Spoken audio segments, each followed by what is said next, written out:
பள்ளிக்கூடம் சேர்க்கணுன்னு பாத்திரத்தை வித்தீங்களே, பள்ளிக்கூடம் சேர்க்கணுன்னு பாத்திரத்தை வித்தீங்களே, எந்த பானையில் சமைக்கிறேன்னு எழுதுங்க அம்மா, எந்த பானையில் சமைக்கிறேன்னு எழுதுங்க.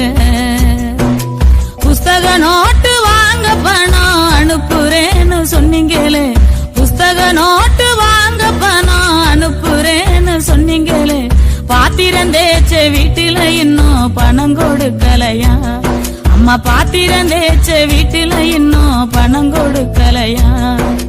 புஸ்தக நோட்டு வாங்கலன்னு வாத்தியார் தினமு அடிக்கிறார், புஸ்தக நோட்டு வாங்கலன்னு வாத்தியார் தினமு அடிக்கிறார். வாங்கி கொடுத்த பேனவு உடைஞ்சு இரவ வாங்கி எழுதுறேன், வாங்கி கொடுத்த பேனவு உடைஞ்சு இரவ வாங்கி எழுதுறேன். அன்புள்ளம்